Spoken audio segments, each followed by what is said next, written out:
걱정했던 리버풀인데 조금씩 많이 살아나는 것 같아요. 일단 느낌이 예. 어떤 느낌이 드냐면 예. 이 4-2-3-1 전술을 확실히 쓰면서 시간이 지나니까 점점 이 전술에 대한 선수들의 적응도 뭐 이제 숙련도라고 하죠. 이게 많이 올라오는 느낌이에요.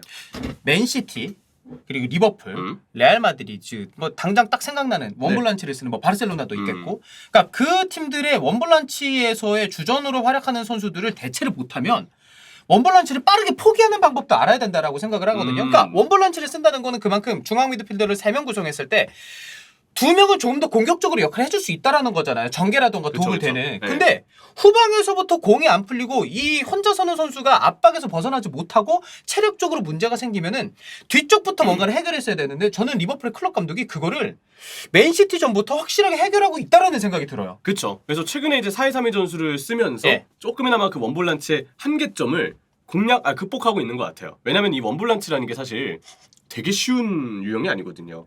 선수들 중에 원볼란치 가능한 자원 찾는 게 굉장히 어려워. 그렇기 때문에 수비형 미드필더 자리가 항상 희소하다고 네. 얘기를 하고, 또 한편으로 리버풀은 그동안 그런 어떤 희소함을 파비뉴의 혹사 덕분에 그래도 잘 메웠는데 파비뉴가 이제는 그 혹사 여파 때문에 원볼란치를 서면 너무 불안해합니다. 심지어 투볼란치도 좀 불안해하는 요즘의 폼이기 때문에 투볼란치 전술이 리버풀에게는 필요했고, 이 경기는 그 4-2-3-1 전술의 숙련도가 올라온 상황에서 다윈 누네스의 안필드 데뷔골이 터졌다. 그렇게 네. 되는구나. 누네스 골이. 이게 되게 중요해요. 왜냐면 저는 이제 누네스가 사실 이 경기의 제일 핵심은 제가 볼 때 누네스 같거든요. 예. 왜냐면 누네스가 그 지금까지 리버풀에서 밟아왔던 그 경기 일지들을 봤을 때 일단 그 킹파워 스타디움에서 열렸던 맨시티하고의 커뮤니티 실드 때 네네네. 데뷔골을 넣었죠. 그렇죠. 원정입니다. 물론 중립지지만 원정이에요. 사실상. 그리고 플럼전도 생각해보니까 원정이었어. 플럼전 원정이죠. 자, 그리고 그 다음에 그 2라운드 팰리스전 안필드 데뷔전이었어요. 자기가 뭔가 그때가 조급함이 있었는지 박치기 사건이죠. 요할 만데르센의 예. 신경전에 말려서 박치기 하다가 퇴장을 당했습니다. 맞아. 자, 그리고 이후에 있었던 골들 아스날전 골 에미레이츠 원정이었고요. 레인저스전 골 레인저스 원정이었습니다. 아이브록스 스타디움. 아니 피르미누는 요즘 홈에서 잘 나타는데 바꿨나요 둘이? 그래서 이 누네스가 제 생각에는 원정에서는 그래도 골이 좀 나왔어요. 근데 홈만 오면은 약간 조급해하는 느낌들이 들었어요. 그 맨시티전에 많이 이제 지적했던 그 살라에게 안 넘겨줬던 그것도 네네네네. 제 생각에는 약간 누네스가 욕심을 낸 장면이었다고 생각을 하고, 그게 만약에 욕심이 사실이라면 본인이 아마 홈에서 첫 골을 어떻게든 넣고 싶은 생각이 컸겠죠. 그러니까 이 선수가 빅리그 입성 첫 해기도 하고 정말 많은 주목을 받고 있기도 하고 좀 있으면 월드컵 가야 되기도 하고, 이 선수가 SNS에 글을 아예 안 올리고 이런 선수들도 아니다 보니까 했었죠. 그러니까 공감돼. 무슨 느낌인지 보여주고 싶은 거야. 그리고 이제 리버풀에 오면은 뭐 당연히 이제 안필드에서 한번 뛰어보고 싶은 마음도 클 그렇지. 것이고, 경기 전에 그 유인해보고 콜론 뭐 피파 23 같은 데는 그게 되게 구현이 잘 돼 있어요. 막 팬들이 머플러 두르고 진짜 그 노래 부르기도 하고, 막 입장 씬부터 그 흔히 얘기하는 뽕에 차오르는 그런 영상들이 나오는데 실제로는 오죽하겠습니까? 아마 보면은 와, 나도 여기서 드디어 뛰는구나. 보여줄게. 기다리세요. 보여줄게. 기다리세요. 근데 시작부터 하필 그 안데르센에게 말리면서 좀 꼬였으니까 본인 입장에서는 안필드 경기를 뛸 때마다 조급함이 조금 더 크지 않았을까 생각이 좀 들어요. 그런 것 같아. 이제 보여줄게라는 마음이 오히려 과하잖아. 그러니까 의욕이 과다하는 거잖아. 그러면은 실수하고 예상치 못하는 것에 내가 당황하는 경우가 있거든요. 그러니까 편안하게 해야 돼. 그런 얘기 하잖아. 시험 때 연습 문제 풀듯이 풀라고 선생님들이 맨날 그런 얘기 하잖아. 수능 때 긴장하면 안 된다고. 근데 누네즈는 이거 정말 내가 진짜 보여줘야 되겠다 하다 그죠? 보니까 욱하게 되는 거야. 물론 이제 누네스가 이거 나중에 직접 심경을 밝히지 않는 이상 모르는 얘기입니다. 이것도 그냥 추측인데 나중에 자서전 나오려면 한 20년 남았어요, 누네즈는. 네. 부디 이번 월드컵에서 선전하지 않았기를. 왜냐면 우리나라 상대이기 때문에 그러기를 바라고. 어쨌든 누네스의 경우는 그런 부분 때문에 아마 제가 추측하기에는 이런 이유도 있지 않을까 싶었는데 해외 기사나 다른 데서 아직 이런 추측을 못 봤어요. 예. 그래서 한 번 정도는 그냥 제 생각을 이렇게 좀 얘기하고 싶었고, 이게 사실 이게 진짜일지 아닐지 누네스한테 어느 정도 작용이 됐을지 모르겠지만 어쨌든 중요한 건 누네스가 이번에 안필드 데뷔골을 넣었다. 그러면 제가 얘기했던 이유들도 거의 대부분 해소가 됐을 거거든요. 그렇네. 다음 일정부터는 안필드에서 조금 부담을 줄이고 편하게 경기를 할 수 있지 않을까. 그러면은 누네스는 조금 더 홈 경기에서도 균일한 활약이 나올 수 있을 거라고 보이고, 저는 그리고 누네스에 대한 어떤 언급을 할 때 항상 그 얘기를 해요. 약간 스타일이 유니크한 스타일이에요. 약간 좀 되게 엄청 많이 뛰고, 이번에 또 그 커트주마를 속도를 통해서 이겨내는 장면이 있었는데 주마가 순간 따라가다가 포기하더라고요. 그게 이제 지난 시즌부터 집계했던 프리미어리그 선수들의 최고 속도 중에 제일 빠른 속도였대요. 그래요? 네, 리디거의 종전 기록을 뛰어넘었다고 합니다. 아니 누네즈 그러니까 어제 경기 보면서 저도 이거 스피드 핵 아니야? 그러니까 손흥민 선수 너무 부스터 빠르니까. 붙이는 것처럼 빠르다라는 느낌을 받았는데 그 정도 속도였군요. 네, 그래서 누네스는 물론 이번에 50분 때 교체 아웃이 된 게 클롭 감독 인터뷰에 따르면은 경련이 좀 있었다고 하죠. 그래서 일단 혹시 모르기 때문에 교체 아웃을 좀 시켜줬다고 하는데 지금 조타도 빠져 있으니까. 맞아요. 예. 어쨌든 활동량이나 어떤 스프린트 끊는 움직임 그리고 요즘에는 동료와의 호흡도 점점 좀 맞아 떨어지고 있고 피르미노와 같이 나왔을 때 서로 뭔가 좀 호흡이 잘 맞아요. 피르미노는 직접적으로 뭔가 수비에게 견제가 붙었을 때 본인이 그걸 벗겨내는 걸 예전보다 많이 어려워하는데 예. 누니스가 계속 움직임을 가져가니까 압박이 분산되면서 세컨톱의 피르미노가 좀 편해지는 느낌이 있고 반대로 이제 피르미노가 또 그런 연결이나 볼 간지 역할을 해주니까 기술이 투박한 누니스는 단점을 지우고 장점에만 집중할 수 있죠. 그런 부분들 때문에 둘이 나왔을 때 시너지가 좀 좋고 누니스는 이제 홈경기 골도 나왔으니까 더 날개를 달 수 있지 않을까에 대한 기대감이 아니 생깁니다. 어제 제가 뉴스 보면서 이제 헤딩골도 헤딩골인데 이 선수 툴이 많구나 확실히. 예, 더 다듬으면 더 좋은 선수가 될 맞아요. 거라는 생각을 했었고. 그 골대 맞춘 장면 되게 인상적이었죠. 예. 근데 이제 딱 하나 걱정거리는 그거예요. 과연 살라랑 공조는 어떻게 시킬 것인가. 이번에도 살라가 오른쪽 윙에 나오는 형태의 선발이었어요. 이 누네스 피르미노를 톱이랑 세컨톱에 쓰고 그러면 살라 위치는 어쩔 수 없이 오른쪽 윙이거든요. 그렇죠. 근데 이번에도 살라가 오른쪽 윙에 있을 때 물론 슈팅이 안 나왔던 건 아니지만 확실히 스트라이커 자리에 있을 때보다는 기회를 잡는 게 좀 어려워 보이더라고요. 물리적인 골대와의 거리가 벌어져 있으니까 이건 어쩔 수가 없어요.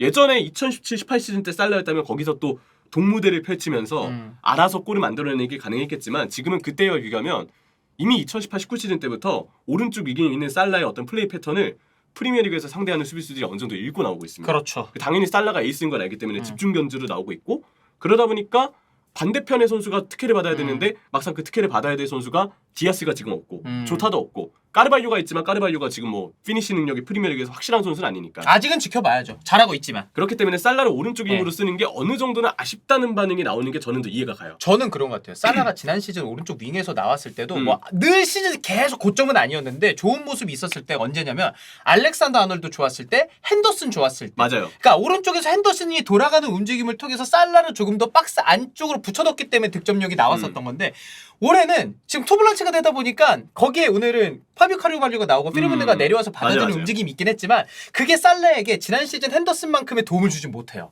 그래서 아무래도 살라 선수가 좀 고립될 수 있다 측면에서 견제를 받을 수 있다는 부분이 걱정이 되는데 누네스도 쓸만한 자원이기 때문에 그렇죠. 분명 지금으로서는 어떻게 이들을 좀 공존시킬 것인가에 대해서 클롭 감독의 고민이 좀 깊어질 것 같고요. 요즘에 4-2-3-1을 쓸 때 리버풀의 전술 형태는 약간 3-2-2-3이라고 보면 돼요. 이 2가 누구냐? 왼쪽 윙의 까르발유랑 세컨톱의 피르미노가 다른 자원들보다는 아래로 내려가서 맞아요. 상대 3선을 좀 이렇게 당기는 역할을 합니다. 그리고 왼쪽 풀백이 윙처럼 올라가고 스트라이커의 누네스, 오른쪽 윙의 살라 이 세 명은 폭을 벌리면서 상대 백포의 공간이 나오게끔 만들어요. 이게 의미가 있는 게 이번에 그 누네스의 헤더골 장면이 딱 그 과정에서 났습니다. 그래서 까르바유랑 피르미노가 상대 미드필더 당기니까 수비 커버가 안 되고 치미카스가 폭을 벌리는데 벤 존슨 따라 나가죠. 그때 벤 존슨이 따라 나가도 이미 넓은 공간에 치미카스가 서 있으니까 공간이 확보된 상태에서 크로스가 나갔는데 사이 센터백들의 넓어진 공간에 누네스가 순간적인 오프더볼로 헤더로 따내면서 골이 들어갔어요. 이 부분을 보면 분명히 이제 3-2-2-3, 4-2-3-1 이 전술의 변형이 좀 유연해졌고 선수들의 역할 분배나 공간 이해가 분명히 좀 잘 나오면서 요즘에는 이제 2명의 공미, 2명의 수미, 맞아요. 4명의 중원 수적 우위도 이 전술을 썼을 때 리버풀이 좀 용이하게 만드는 것 같습니다.